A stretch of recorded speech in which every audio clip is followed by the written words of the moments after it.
Welcome to Wine Direct TV. Today I'm going to be trying a really delicious Cabernet Sauvignon from the Vine region of the Barossa Valley in Australia. The name of the producer is Rusden, and Rusden was founded in 1979 by Christian and Dennis Canute, who initially began growing grapes as more of a hobby.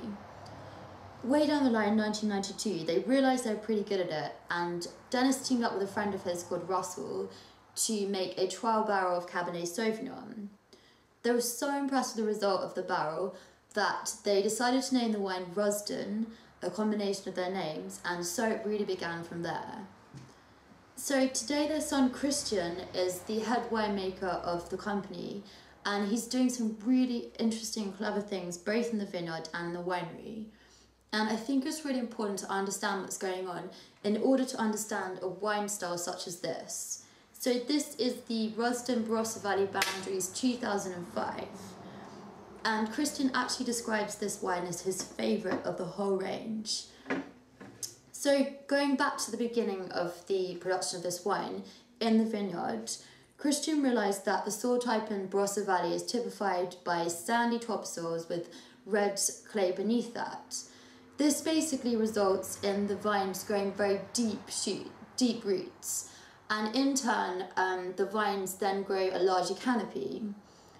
Christian decided to encourage his vines to retain that large canopy in order to give the fruit beneath the canopy extra shading.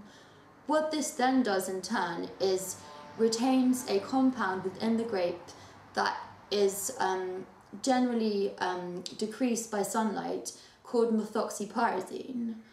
So this nitrogenous compound is also present in green fruits such as cucumber and bell pepper.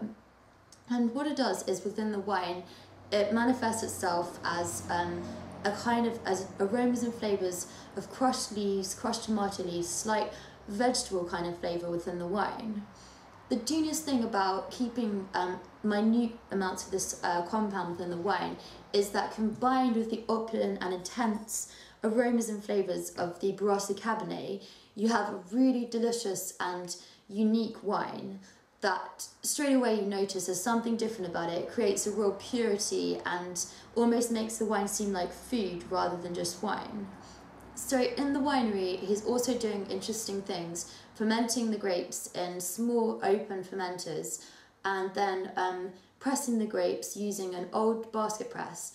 This basically allows the grapes to almost begin a fermentation whilst they remain whole, and then they go into the delicate basket press and have a very delicate pressing so that there's no extraction of bitter tannins from the stalks and the skins.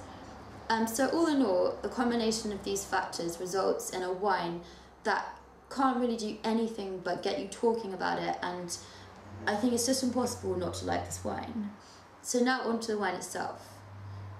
Okay, so it's a rich, deep ruby colour. And on the nose, wow. Just, your nose is like overwhelmed by a massive amount of cassis and blueberries,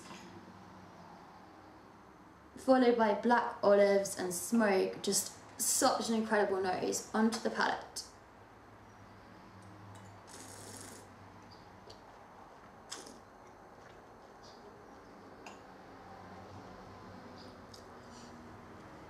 Such a rich, silky, harmonised wine, and my mouth is filled with flavours again of cassis and blueberry, raspberry, and followed up by this touch of black olives and smoke, just like on the nose. But the acid is so prevalent, and it's just, I mean, the whole thing comes together so perfectly. Really smooth tannins and amazing length. I think the ideal food match for this wine would be blue cheese. Everybody agreed in the office, and I think it is a versatile wine. You could definitely just drink the whole bottle by itself, but blue cheese would be my #1 food match. It's not a cheap wine, but I think it's worth every penny, and I would say it's impossible not to like this wine. Thank you.